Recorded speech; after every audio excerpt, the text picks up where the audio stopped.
Hey, it's Amal, and today we are talking about empath and sensitivity. Just to let you know, I'm currently traveling to Milan and then Attention please, this is Egypt. the last and final call for your EasyJet flight to Genf. We are calling all remaining passengers. Please contact gate number 814 for immediate boarding. Figyelem utolsó és végső hívás. Alright, so I was saying I'm currently traveling to Milan, and then after Milan, I'm going to Egypt. I'm meeting a friend there. And after that, I'm going to Budapest. So it's a long travel, but it has a purpose, obviously.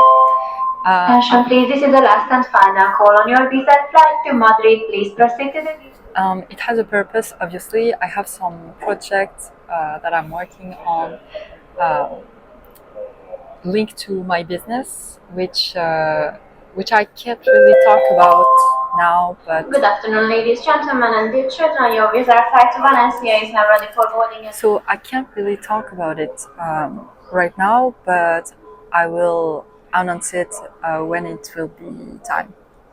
So to go back to the subject, I think it's a very important subject, and to see that most of the time we think that sensitivity or empathy is a curse, and I hear that a lot in the coaching I do.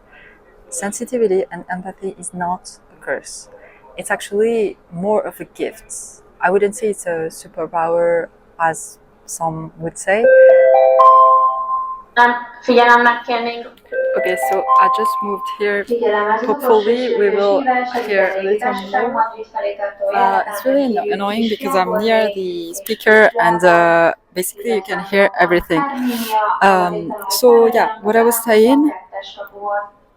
Alright, so I was saying I just moved here because I was sitting near the speaker, and it's really hard to, like, we don't talk about it, but it's really hard to find a place to film in an airport, you know. Anyway, so I was talking about empathy and sensitivity, and we often think that sensitivity is a curse, but actually, it's actually more a gift than a curse. And a lot of people don't know that. I wouldn't say it's a superpower. I hear that a lot, that somehow sensitivity and empathy are some kind of superpower. And I think in this case, it's important to stay grounded and to not go into some grandiosity or ego-based identity. And that's why I think it's important to be nuanced with that kind of subject. So the way empathy and sensitivity can be a gift is that we live in a world where most of people are extremely reactive, reacting to fear, reacting to anger, and empathy and sensitivity come as a bridge between people who feel reactive or who don't understand their emotion, and empath and sensitive that actually are most of the time run by their emotion because they sense too much, they feel too much, you know. And obviously when I say that, it's the empath and the sensitive has to learn to develop boundaries, otherwise they might struggle to distinguish which emotions are theirs and which energies are theirs, and they would tend to absorb other people's emotions, or every time they go to some place where the state is or like every time they go to a place where the state is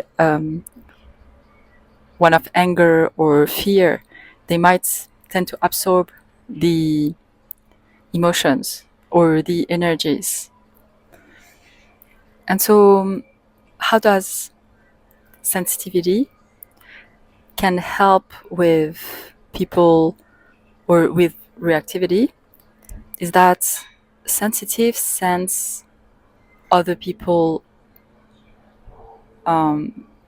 hidden motives. They tend to see the hidden meaning or the hidden reason behind a behavior, and that way they are able to understand people better. And most of the time they are hyper aware or of their environments.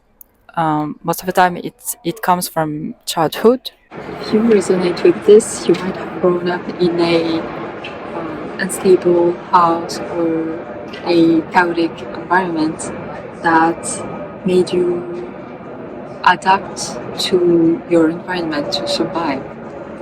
And so you learn to attune to, or to get attuned to other people's emotions, to know how to react.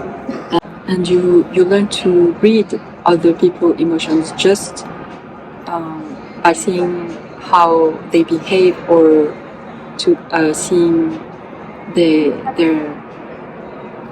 body gesture. This is a very silent communication. You don't need words to actually get attuned to someone's behavior or someone's emotional states. So to come back to the empath and the sensitive and how this is a gift and not a curse, as you might have here, and also how can you use that gift.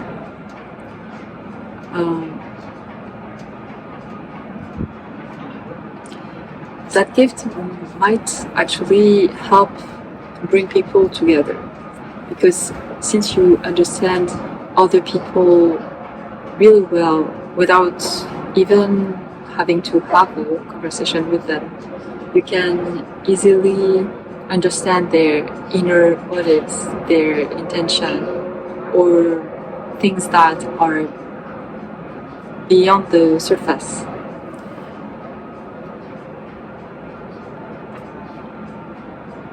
And because you are able to read people so well, you also tend to have more empathy, because you search to understand, not to judge.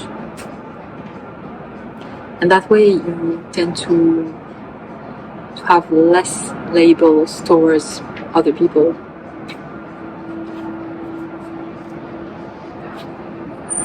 And on the other hand, it also allows you to be more discerning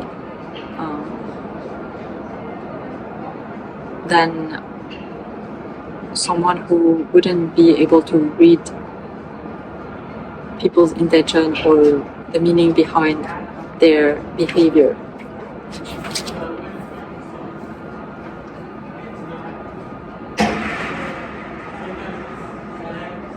Another thing about sensitive and empath is that they are naturally more sensitive towards beauty or arts. They tend to understand art really well, and not only art like painting or drawing, it's also music or writing. And it's something that is a gift, you know.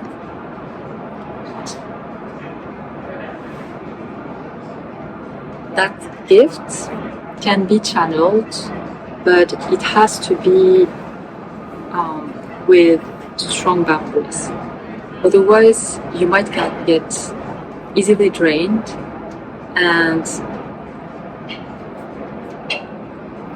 and you might feel easily overwhelmed because you sense too much. So that's why it's also important to learn to build strong boundaries, and